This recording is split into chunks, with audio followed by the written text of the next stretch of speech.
Ki Sangati telah membelah diri lagi, mendekati 100, tertawa-tawa mengejek dan mengepung kubah hijau yang melindungi Sentika. Walau tiap yang bersinggungan dengan cahaya hijau pasti musnah, kerumunan itu tetap bertemperasan sampai membentuk sebuah lingkar kepungan sempurna. Sulit dibayangkan apa yang akan terjadi sekiranya barisan pengepung itu menyatukan karsa dan tenaga dalam mereka terhadap satu titik sasaran di tengah itu.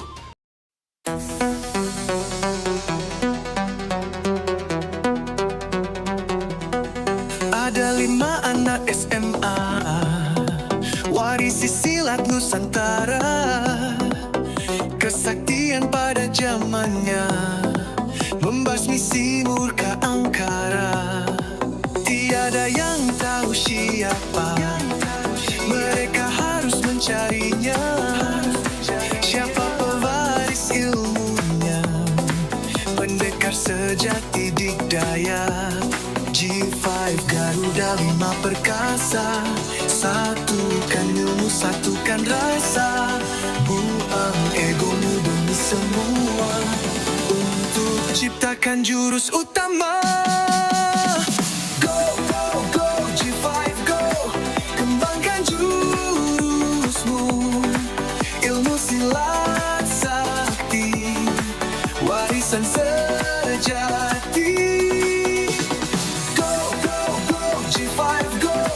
Basmilah angkara, jadikanlah damai di bumiku ini.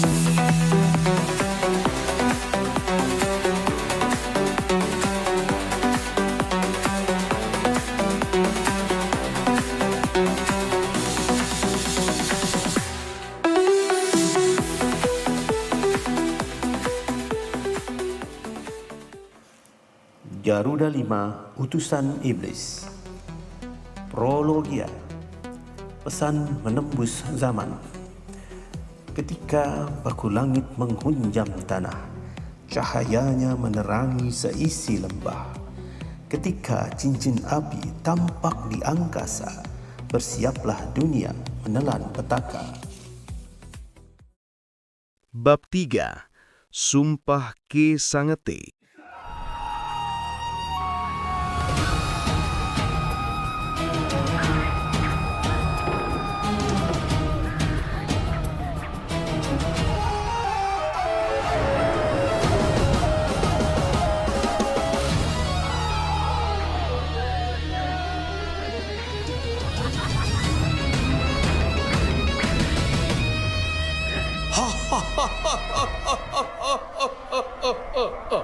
Pecah otakmu, Sentika. Hati-hatilah, masing-masing dari aku atau kami adalah Ki Sangati yang sama bahayanya. Ki Sangati di sebelah kiri menyambung, sembari mengirimkan pukulan yang terasa dingin menyayat, bagai embusan angin puncak gunung. Sentika memang tampak kewalahan menangkisi serbuan yang menyisakan mata dan napas tersebut. Sambil berkelit-kelit gesit dengan mengandalkan ilmu peringan tubuh, Sentika menajamkan cipta, berusaha mencari di mana gerangan Ki Sangati sejati. Pasti satu di antara mereka. Dalam hati, Sentika sempat berdecak kagum. Boleh juga jurus si tua satu ini. Kemampuan membelah diri seperti jurus Pring Sewu atau arti harfiahnya 1000 bambu bukanlah jurus yang terlalu tinggi untuk para pesilat. Tapi, umumnya pesilat tak akan mampu menerapkannya sebagaimana ini. Ilmu membelah diri biasanya merupakan hasil ilusi, di mana pelakunya telah mahir ilmu-ilmu pergerakan cepat atau pembangkitan getaran tubuh secara cepat. Kemampuan itu membuat pelakunya dapat menempatkan diri di berbagai lokasi secara sangat cepat, sehingga terkesan tubuhnya ada di mana-mana, menimbulkan efek seperti banyak kembarannya. Perbedaannya dengan gelar jurus Ki Sangati sekarang, kembaran dari Pring Sewu biasa pasti akan punya kesamaan pola atau gerakan jurus serangan. Itu pun kalau si pesilat cukup mahir berpring sewu sambil menyerang sekaligus. Tentu, secepat apapun seseorang bisa bergerak, jurus serangan tak mungkin berubah banyak variasi dalam hitungan yang lebih pendek dari kejapan mata. Disitulah istimewanya jurus Ki Sangati. Setiap kembarannya menunjukkan pola jurus menyerang yang benar-benar berbeda, baik sifat maupun isinya, sehingga sama sekali tak menyisakan kesangsian bahwa semua kembaran Kisangeti adalah pesilat tangguh yang bersilat secara mandiri. Dan sepertinya terus membelah tak habis-habis, mungkin sudah melebihi hitungan 50. Bukan jurus manusia lurah. Demikian Sentika menyimpulkan. Dengan kepekahan inderanya, pendekar sakti itu dapat merasakan kehadiran jiwa-jiwa lain di dalam setiap sosok kembaran Kisangeti. Rupanya semacam ilmu hitam yang memainkan roh orang atau meminta bantuan lelembut. Benar-benar manusia nista. Dan si tua itu memang pintar jika Sentika nekat menghabisi kembarannya satu persatu. Selain tindakan itu memberi peluang Kisangeti asli meloloskan diri, tenaga sakti Toya Batara Guru juga bakal habis terpakai. Oleh karena itulah Toya Batara Guru belum juga dilepas oleh Sentika. Tunggu saat yang tepat dan sasaran yang tepat. Kedua tangan Sentika tertangkup dan bilah cahaya hijau menerobos di antara jemari, seolah ada lontera terang ditangkap dalam tangannya. Sihir, semuanya upaya sihir, Sentika berkata pada diri sendiri. Dan semua upaya ini hanya punya satu tujuan sederhana, menyamarkan sosok yang asli. Sentika terus berkata, sekalipun Pramesti, Anggraini, Widura, dan Rangga jelas tak akan mendengarnya. Lelaki itu seperti berbicara pada seseorang yang tidak ada di situ. Satu Kisangeti meliukkan badannya dari sisi kiri Sentika. Tangannya mencengkram ke arah leher. Sentika melirik sekilas. Di balik wajah beringas si tua itu, ada tatapan mata yang kosong seperti mata arca. Hanya sepasang mata, satu-satunya tanda terbaca yang dapat menunjukkan bahwa tubuh itu bukan diisi oleh roh Kisangeti. Dengan gerakan luwes, Sentika meliukkan kepala sehingga cengkraman itu menerpa udara kosong.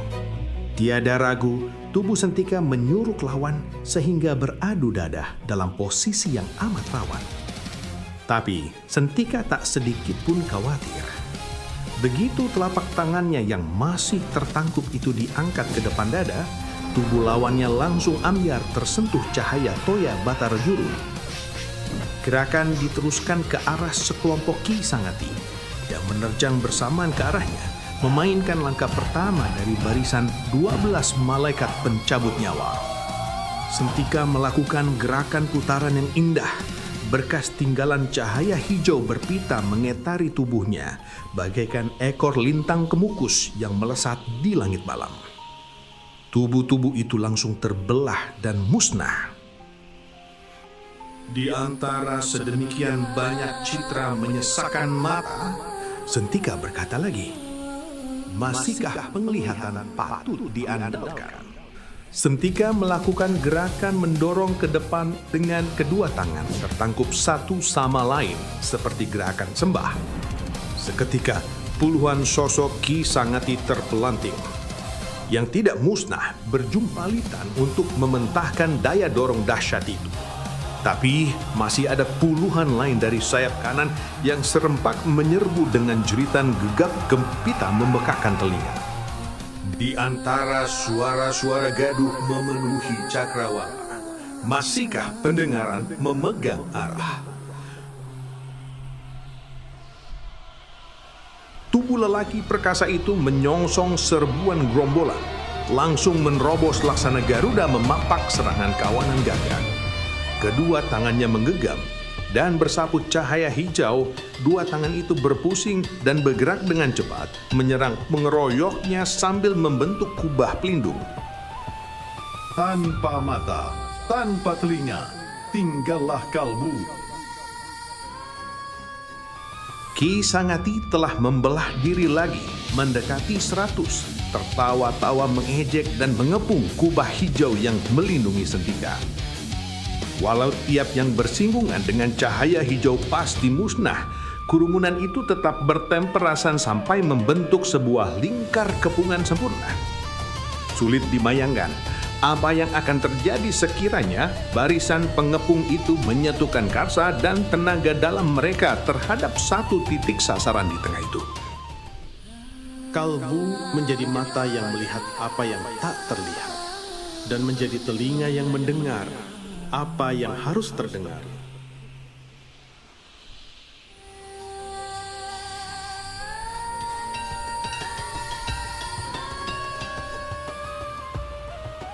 Telapak tangan kanan Sentika terbuka sekejap dan menghantam permukaan bumi di depan kakinya.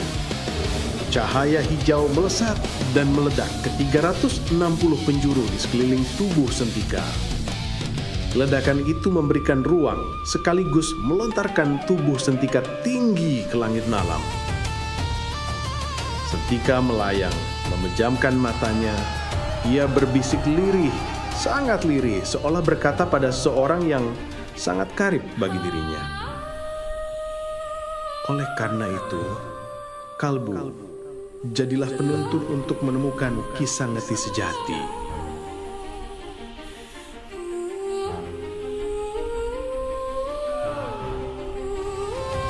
Kerumunan Kisangeti tak tinggal diam dan berusaha mengejar, meluncur ke angkasa bagaikan pasukan tawan menyerbu musuh, saling bantu menejak dan memijak agar terlontar mencapai tubuh Sentika.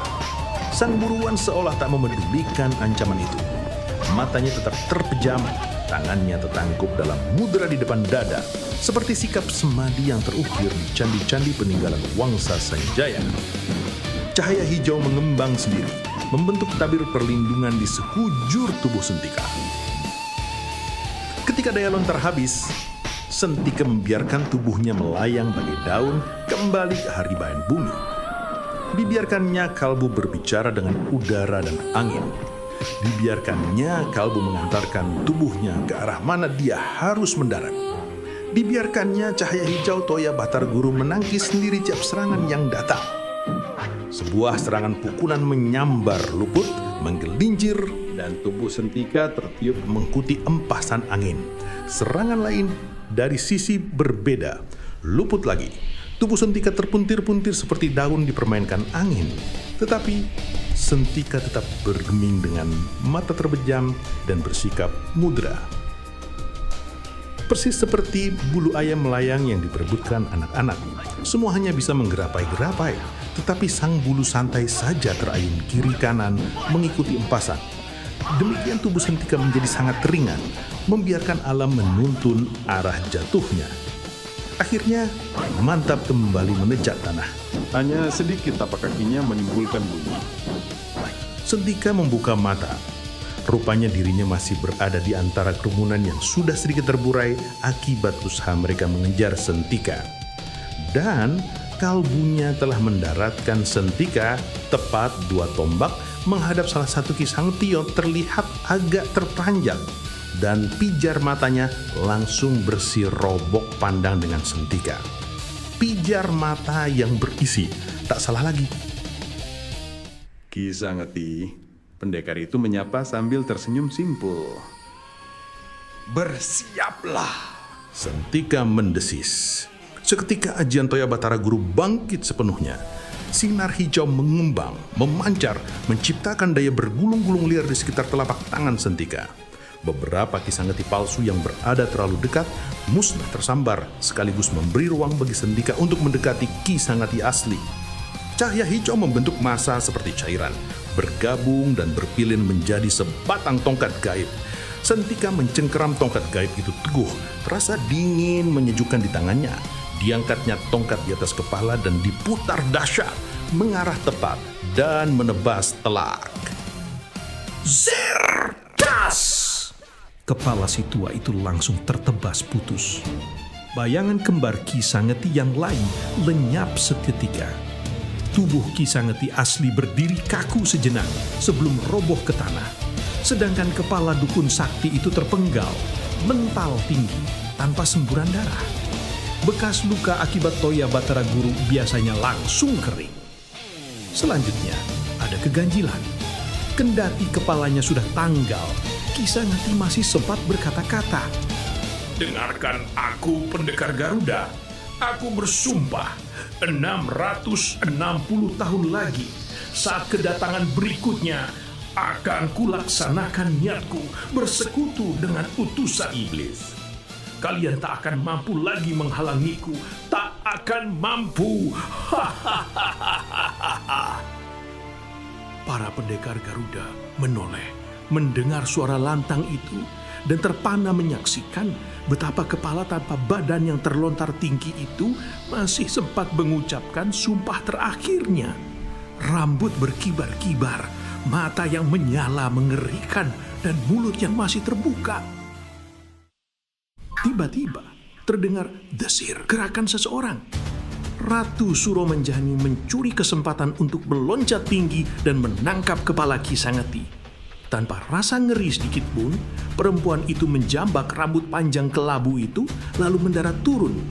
Ditentengnya kepala itu begitu saja bagaikan orang menenteng buah kelapa. Bahkan, Anggraini pun sampai melotot dibuatnya. Kalian mendengar kata-kata dia. Kata sang ratu dingin. Baru pertama kali pendekar Garuda mendengar wanita itu berbicara. Percayalah bahwa hal itu akan betul-betul terjadi. Wanita berparas cantik jelita itu memandang pendekar Garuda tanpa rasa takut. Lalu disambung lagi ucapannya seraya bibir menyunggingkan senyum mengejek. Sayang sekali, kalian tak akan cukup umur untuk menyaksikan sendiri. Ia tertawa mungkikik dan dalam sekelebat menghilang pergi. Sirna ditelan kegelapan malam, membawa serta kepala Ki Sangeti. Kini tinggal kelima pendekar itu yang terpaku di tengah padang. Angin masih bersiuran, walau tak sekeras tadi, berganti dengan dingin malam yang kian menggigit. Sebuah tugas besar dan berat telah usai, terlaksana dengan baik. Sentika bersujud dan memanjatkan syukur kepada Sang Maha Kuasa. Kemudian, kelima pendekar itu segera menguburkan sisa jenazah Ki Sangeti di lembah itu juga, persis di antara lingkaran abu jenazah murid-muridnya, atau di titik pusat jatuhnya cahaya paku langit. Sekarang, cahaya sudah memudar. Saat Sentika dan kawan-kawan mendongak ke atas, cincin api sama sekali tak ada bekasnya. Perlahan lubang di awan hitam menutup, dan seiring dengan itu, paku langit pun sirna. Pandangan getir terpancar dari mata pimpinan pendekar Garuda. Kata-kata Ratu Suromenjani meresap dalam ingatannya. Tidak cukup umur. Wanita lelembut itu benar. Mana ada manusia bisa mencapai usia 600 tahun seberapa perkasa pun dalam ilmu kanuragan. Mungkin saja untuk malam ini misi mereka berhasil. Tapi bagaimana dengan 600 tahun yang akan datang? Bagaimana ia akan menyelamatkan umat manusia di masa depan? Malam kembali mendekam, mencekam. Dan lembah itu kembali terdiam. Menunggu dan menunggu sampai saatnya tiba kembali. Menunggu sampai 600 tahun lagi.